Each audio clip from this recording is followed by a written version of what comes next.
The year is 1944. Berlin burns. The Third Reich is collapsing. And in a sealed underground hangar outside Dresden, a team of German engineers stares at something that shouldn't exist. It's sleek, it's silver, and on paper it can reach the edge of space. They call it Silbervogel, the silver bird, not a plane, not a rocket, something in between. A suborbital bomber designed to launch from a massive rail sled, climb to 90 miles above Earth, then skip across the atmosphere like a stone on water, all the way to New York City, drop its payload, and glide back to the Pacific. No fighter could touch it, no radar could track it, and no one in 1944 had ever dreamed of weaponizing space itself. Eugen Sanger believed it could save Germany. His partner, Irene Brett, proved the math. Together, they designed a weapon decades ahead of its time, a machine that anticipated the space age before Sputnik, before Apollo, before anyone thought to look up and wonder what war might look like from orbit. But the Silver Bird never flew. What vanished into the rubble of Nazi Germany wasn't just a blueprint. It was the ghost of a future that almost happened. If you love stories hidden behind history's headlines, hit subscribe so you never miss what comes next. To understand the Silver Bird, you have to understand the desperation. By 1944, Nazi Germany was hemorrhaging territory. The Eastern Front was collapsing. Allied bombers darkened German skies daily. The Luftwaffe, once unstoppable, was now reduced to fuel shortages and suicide missions. Hitler's regime needed miracles, and the German scientific community, brilliant and terrified, scrambled to deliver them. This era gave birth to the V-1 flying bomb and the V-2 rocket, weapons that introduced the world to automated terror. But while Wernher von Braun became the face of Nazi rocketry, another pair of engineers worked in relative obscurity on something far stranger. Eugen Sanger was an Austrian-born aerospace engineer obsessed with rocket propulsion. Irene Brett, a mathematician and physicist, was his intellectual equal and romantic partner. Together, they'd been quietly developing theories about high-altitude flight since the late 1930s, long before the war turned desperate. Their vision wasn't tactical, it was existential. They imagined a machine that could bypass the battlefield entirely, strike from above, from space. By 1944, that vision had a name, Project Silbervogel, a suborbital bomber, the world's first space weapon. And Hitler's regime, drowning in chaos, gave them just enough resources to try. The physics behind the Silver Bird were unprecedented. Traditional bombers couldn't reach America from Europe. They lacked the range, the altitude, the fuel. Even Germany's experimental jets couldn't cross the Atlantic. So Sanger and Brett proposed something radical. Don't fly through the atmosphere. Fly above it. Then use the atmosphere itself as a cushion. The concept was called skip bombing or antipodal flight. The Silver Bird would launch horizontally from a 3-kilometer-long rail track, accelerated by rocket sleds to nearly 2,000 kilometers per hour. Then its own liquid-fueled rocket engine, burning a mixture of light oil and liquid oxygen, would ignite, propelling it upward at a steep angle. At approximately 90 miles above Earth, the craft would level off, moving at hypersonic speeds. Then gravity would pull it back down. But instead of crashing, the wings would catch the upper atmosphere, causing the plane to bounce like a flat stone skipping across water. Each skip would carry it thousands of miles farther. Theoretically, the Silver Bird could travel 23,000 kilometers in a single flight.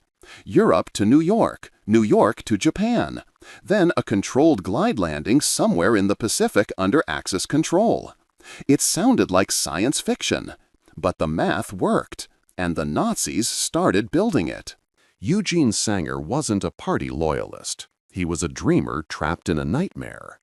Born in 1905 in what is now the Czech Republic, Sanger studied civil engineering and physics in Vienna before becoming captivated by rocketry. By the 1930s, he was conducting experiments with liquid-fueled rocket engines at the Technical University of Vienna, work that caught the attention of the German Air Ministry. In 1936, he was recruited to establish a secret rocket research facility in Traun, Germany. There he met Irene Brett, a young physicist from Hamburg with a mind as sharp as his own. They married, they collaborated, and together they imagined a future where humanity wasn't bound to Earth. The Silverbird wasn't born from hate, it was born from ambition. But ambition, in wartime, becomes weaponized. By 1941, Sanger and Brett had submitted a 900-page technical document to the Reich Air Ministry titled Über einen Raketenantrieb für Fernbombe, on a rocket drive for long-range bombers. The report outlined every detail: propulsion, aerodynamics, materials, trajectories, even the payload capacity, up to 4 tons of explosives. The ministry was intrigued, but skeptical. Rockets were experimental, suborbital flight was theoretical, and Germany was already pouring resources into von Braun's V2 program. Still, they approved limited development, and the Silverbird project quietly began. The challenges were immense. First, heat. At hypersonic speeds, friction with the atmosphere would turn the aircraft's skin into a furnace. Temperatures could exceed 2,000 degrees Celsius, hot enough to melt steel. Sanger proposed using chromium-nickel alloys and active cooling systems, circulating fuel through channels in the wings to absorb heat. Innovative, but unproven. Second, propulsion. The rocket engine needed to burn continuously at extreme altitude where oxygen was scarce. Sanger designed a regeneratively cooled engine that could produce 100 tons of thrust, a staggering figure for the era. Third, guidance. There was no GPS in 1944, no computerized navigation. The pilot would rely on dead reckoning, star charts, and sheer luck to hit a target 5,000 miles away while bouncing through the stratosphere at 13,000 miles per hour. And finally, politics. By 1943, the Nazi leadership was fracturing. Goering distrusted anything that wasn't his idea. Himmler hoarded resources for SS pet projects. And Hitler himself had grown obsessed with wonder weapons, Wunderwaffen, that promised instant victory but drained Germany's collapsing war machine. The Silverbird competed for funding with dozens of desperate half-baked schemes: jet fighters, super tanks, atomic research. Most died in committee meetings. The Silverbird almost joined them. But Sanger refused to quit. By early 1944, the Silverbird existed only on paper and in fragments. A prototype rocket engine had been successfully tested at Traun in 1942, proving Sanger's cooling system could work. Wind tunnel models demonstrated the skip bombing trajectory was theoretically sound, but there was no aircraft, no launch rail, no operational system, and resources were evaporating. Allied bombing raids obliterated German factories. Fuel shortages grounded the Luftwaffe. Slave labor from concentration camps was diverted to desperate defensive projects. The Nazi war machine was cannibalizing itself, and speculative superweapons like the Silverbird fell to the bottom of the priority list. Sanger pleaded with military officials. He revised his designs to require fewer materials. He proposed simplified versions, subscale test vehicles that could prove the concept without the full infrastructure. No one listened. Meanwhile, the Red Army advanced from the east. American forces pushed through France. The Third Reich had months, maybe weeks, before total collapse. And then, in February 1945, Dresden burned. Allied bombers dropped incendiary payloads across the city, creating a firestorm that killed tens of thousands. The research facility near Dresden, where Silvervogel components were being fabricated, was heavily damaged. Documents were scattered, prototypes destroyed, personnel evacuated. The Silverbird, for all practical purposes, died that night, but its blueprints survived. As Germany crumbled, Allied intelligence teams raced to capture Nazi scientific secrets. The Americans launched Operation Paperclip, a covert program to extract German scientists before the Soviets could claim them. The British sent technical intelligence units to scour bombed-out laboratories. The Soviets deployed NKVD agents to seize anything related to rockets, jets, or advanced weapons. Everyone wanted the same thing: the minds that built the V2, the engineers who dreamed of jets and missiles, the blueprints for technologies that could define the next war. Eugen Sanger and Irene Brett knew they were valuable and vulnerable. In April 1945, as the war entered its final weeks, Sanger destroyed what he could. He burned documents, dismantled prototypes, scattered technical drawings. He refused to let the Silverbird fall into Soviet hands, not out of loyalty to the dying Reich, but out of fear that his life's work would become another weapon of oppression. By May, Germany had surrendered. Sanger and Brett led west, eventually surrendering to French forces. They were interrogated, their papers were confiscated, and slowly the truth emerged. The Silverbird wasn't just a drawing, it was a roadmap to space. And every major power wanted it. In the immediate aftermath of the war, fragments of the Silverbird project surfaced across occupied Germany. American teams recovered Sanger's 1941 technical report from a hidden archive. Soviet forces found wind tunnel models and engine test logs. British intelligence interviewed captured engineers who'd worked on propulsion systems. The reactions varied. Some dismissed it as fantasy. Others recognized its terrifying potential. Werner von Braun, now working for the Americans, called the Silverbird theoretically possible but impractical with current materials. But privately, he admitted the design was brilliant, perhaps more visionary than his own V2. The Soviets were more alarmed. Stalin personally ordered NKVD chief Lavrenti Beria to locate Sanger and bring him to Moscow. Beria dispatched agents across Europe. They tracked Sanger to France, where he was working under French protection. The French refused to hand him over. Beria didn't give up. In 1951, Soviet operatives allegedly attempted to kidnap Sanger during a conference in Switzerland. The plot failed. Sanger went into hiding. He would spend the rest of his life looking over his shoulder. Meanwhile, the Silverbird's legacy quietly infiltrated Cold War aerospace programs. Its skip entry technique influenced American research into hypersonic gliders. Its engine cooling systems appeared in early ICBM designs. The weapon that never flew became the foundation for weapons that did. The Silverbird haunted the early space age. In the 1950s, both American and Soviet engineers revisited Sanger's work as they developed intercontinental ballistic missiles.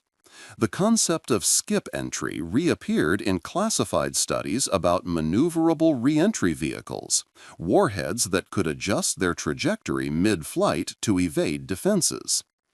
The United States explored a similar concept called the X-20 Dinosaur, a spaceplane designed to launch into orbit, perform reconnaissance or bombing missions, then glide back to Earth. Like the Silverbird, it combined rocket propulsion with aerodynamic lift. Like the Silverbird, it was eventually canceled. Too expensive, too complex, overtaken by simpler ICBM technology. The Soviets went further. Declassified documents reveal they seriously considered a fractional orbital bombardment system, a nuclear weapon launched into low orbit capable of striking from any direction. The physics echoed Sanger's antipodal bomber. But the real legacy wasn't military, it was aspirational. Sanger himself moved beyond weapons.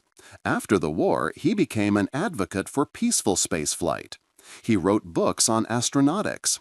He helped establish the International Astronautical Federation.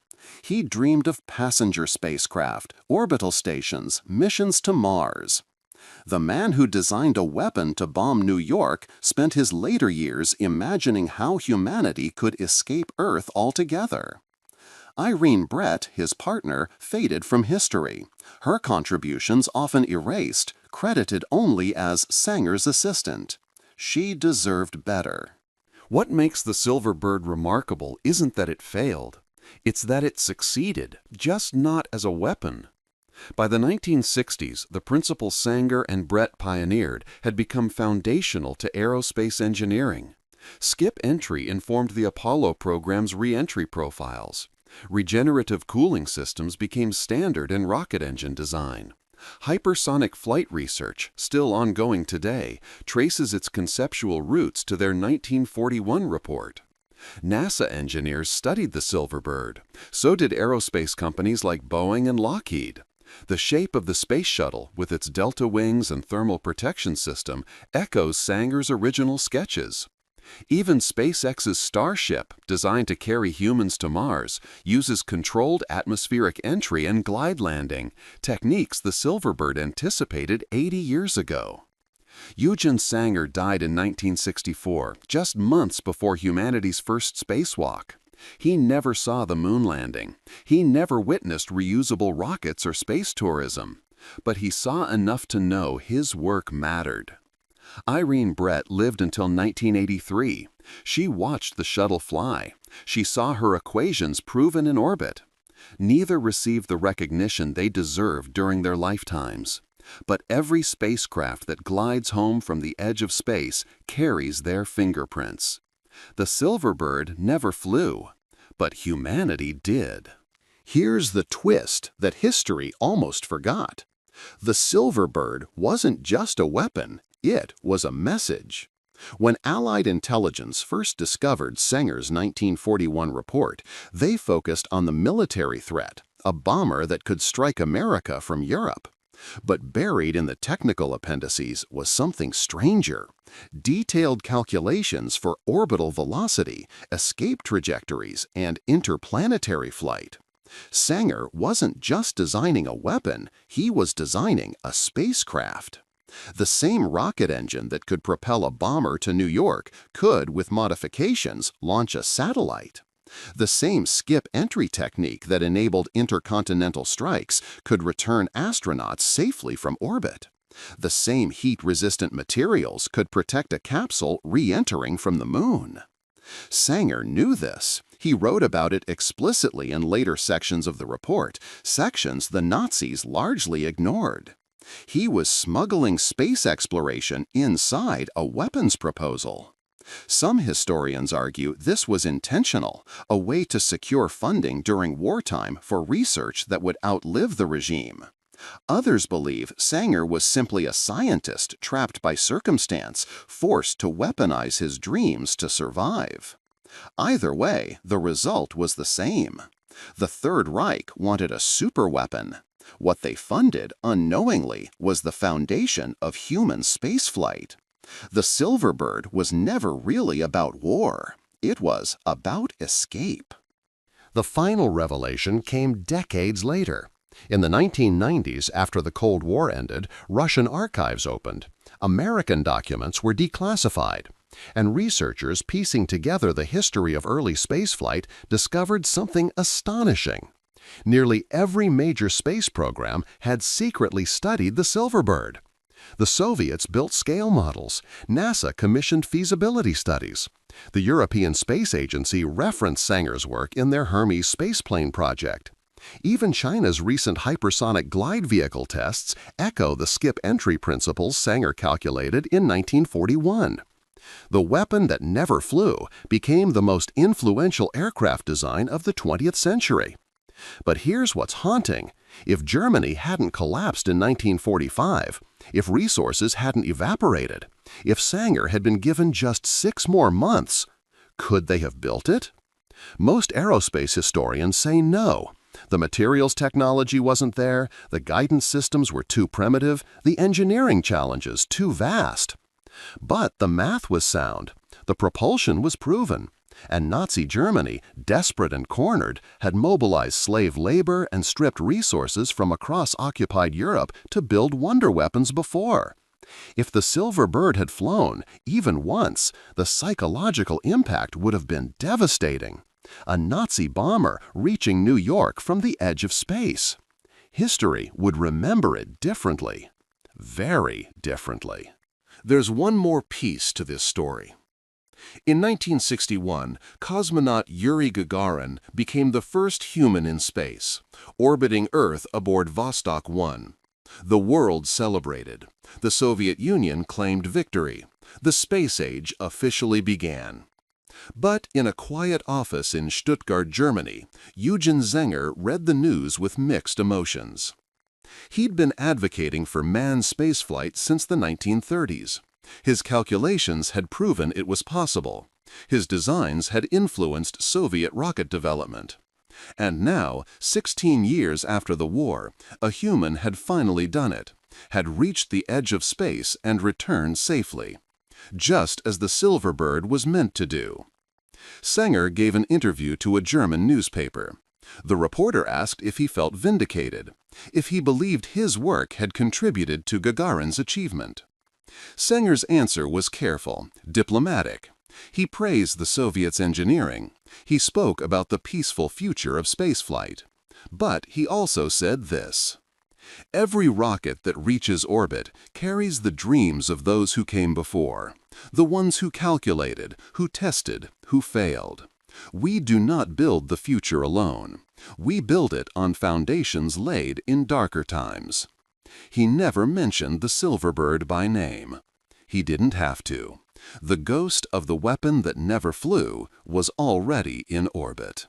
The aftermath of the Silver Bird is written in contrails and launch plumes.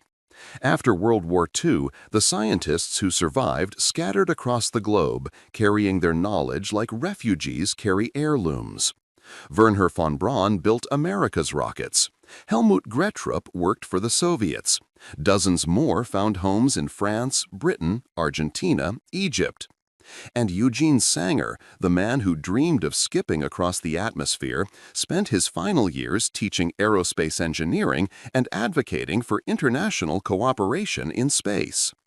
He died in 1964, a year before the first American spacewalk, 3 years before the Apollo program sent humans beyond Earth orbit.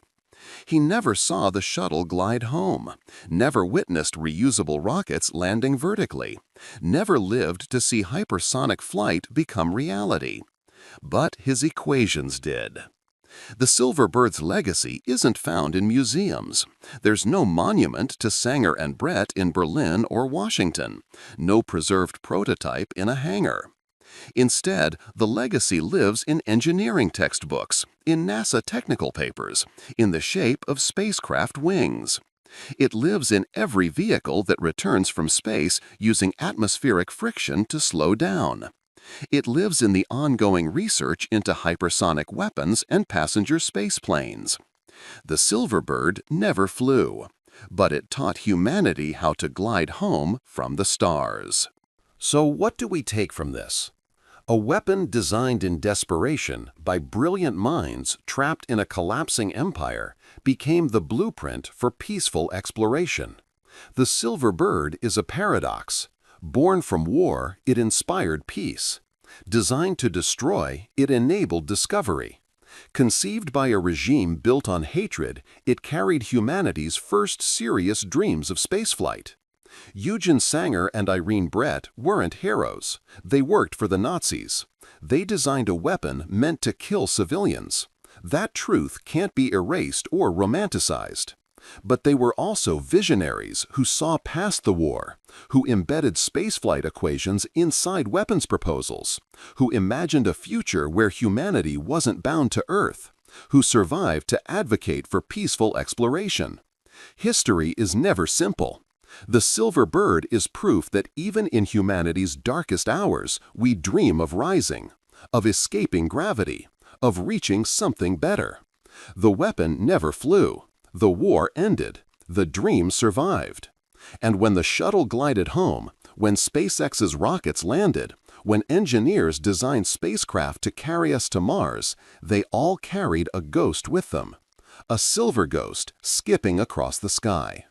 If this story moved you, share it so more people can discover the truths time almost erased. Every event, number, and character in this documentary has been verified through historical and documented sources. In the silence that followed the war, a dream built for destruction quietly transformed into wings for humanity.